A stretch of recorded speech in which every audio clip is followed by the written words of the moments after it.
We're here with Vicki Goldon. Vicki, you're on a new setup this year. Everything's different, it looks like, for you. We're out here at Paris. Talk about it a little bit. Yeah, everything's quite a bit different from last year. We have a good deal with Langston Motorsports. They're stepping up huge. I'm training with Grant during the week, and his dad Gerald is doing a lot of stuff for my bikes and my motor, and allowing us to actually, that's kind of our race shop for myself. So Langston's helping out huge, and obviously on Kawasaki's now, and that's pretty big. I'm loving them, and bikes are stock, and they're pretty good. I already like them a lot better. And we also have motorcycleusa.com. They're helping out a lot. They're actually sponsoring the entire WMA series and also stepping up big for me, so that's a pretty good deal. And then we have we got MBM, FMF and Dunlop, Maxima, One Industries, Mototassinari, and Dirt Freaks. They're all helping out, and yeah, that's it for now. We'll have more during next week, and the sponsors just keep building, and everyone's stepping up big to support me. How did this deal come about? Because you were like on Hondas doing the arena cross to get your points, and then now you're on these.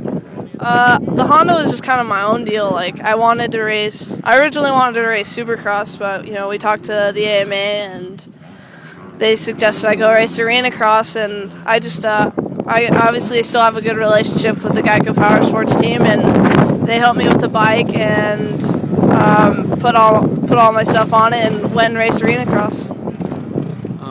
But how did this Cowie deal come about?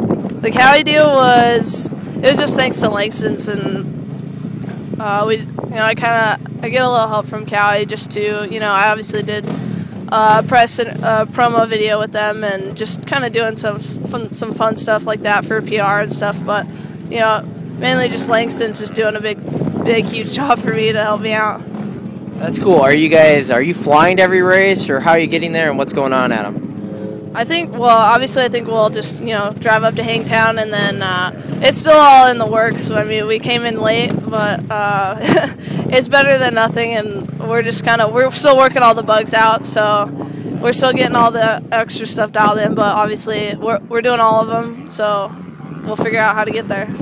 Are you going to be under a type of rig, or is it just back out of a truck type of thing? It's probably going to be kind of out of a truck type of thing, but we'll have good sponsors, and probably we're working on a good place to pit out of, and we'll have a good setup. I'm not worried. All right, cool. You got a new mechanic this year. Talk about him a little bit. Charles is awesome. The darkness. He's doing an awesome job. He drove out. We worked a little bit. He drove back to finish his last week at his dealership back home, and then he drove back out again full time, and now he's out here living out here and working on all three of my bikes, and he's doing an awesome job. I can't think of enough. That's cool. Obviously you're like that Cali girl that's always been fast and everything. Were you kind of happy with the results when you ended off at Paula, or not? My results last year weren't exactly where I wanted them to be. Towards the end, I got the the opportunity to start working with Steve Lamson, and that helped out a lot, and I think my results started to show it. We worked together the last 3 rounds, and I slowly started to improve and progress, and then it just ran out of time. So I felt pretty good at Paula, and I wish there were more at that point, but we got the ball rolling a little late, but it was better late than never. All right, arena cross for you. You obviously have to do that to get your pro points and everything. How'd your first one go? My first race was in Denver. The first night was pretty nerve-wracking. I was racing against a bunch of aggressive arena cross guys, so I was nervous, but it went well. Like, I was very timid the first night. The second night, I was a lot less timid, and I got into the LCQ. I was battling. I was making the aggressive passes that I need to, so I learned what I need to do, and then I went into Reno, knew what I needed to do, kind of had a little bit of bad luck in Reno, and then went to Sacramento, and finally got it done there. A whole shot of my heat race. I think I ended up 5th, and that was one stressful heat race. But after the heat race, I went into the main. I blew it in the main. we came all into the first corner, hit the whoops, and I was committed already to hitting the whoops, and everyone else just started jumping through them. Hit the guy's back wheel, just stalled it. That was the end of the night for that. Everyone caught up by the time I got my bike started. It's in like 20-second lap times. What are you gonna do? So, but after that, it was just, you know, it was like once I made the main, I didn't get how hard, like it was so easy that I didn't get how it was supposed to be so hard. So after I made the main in Sacramento, it was easy. It was smooth sailing from there. Just continually getting better. I think I got stuck getting 12th in the main, and then last round in Des Moines I got a 10th, which was pretty cool.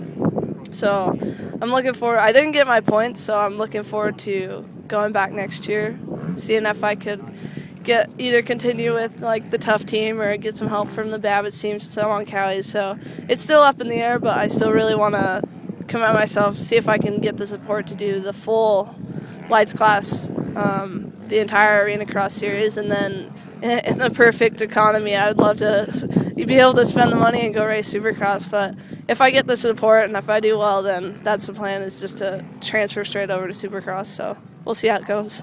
So are you more of a Supercross rider than an outdoor? Definitely. I think just the technical part of the riding it's so much more appealing to me, and it fits my style so much more that it's not that I don't like riding outdoors. It's just I like riding the Arena Cross style and the Supercross style so much more that it's just more appealing to me. Yeah, you're kind of the first girl that's more into Supercross than outdoors, huh? Yeah, everyone always calls me like the pro jumper. I mean we're all professional, but apparently I'm like the extraordinaire on jumping or something. But I don't know. It's just what I love to do. I always see you at a Milestone ripping the Supercross track up. What are your times on the guys there compared to you? I actually never got my lap times down. It was just kind of, I obviously got all the support from my sponsors, but when it came down to going to the track and working on my bike, it was pretty much all me. I got some help from Andrew Bauer working on my Honda when it broke down and stuff like that, but pretty much going to the track and putting in the time it was just kind of me on my own. So. But normally my times are pretty close to like the local guys, and I'm trying, but they do have the experience, and they have a little bit of more bravery when it comes to the whoops. But I'm working on it, so I'm getting better. All right, cool. Who do you need to thank for everything? I definitely gotta thank everyone from Arena Cross to step up. They helped me out so much, and then for this year it's. MotoUSA.com, Langston's Motorsports, MBM, FMF, Dunlop, Maxima, One Industries, Mototassinari, and Dirt Freaks and Zeta. They're all helping me out, and there's going to be more to come, so keep a lookout. Cool, thank you.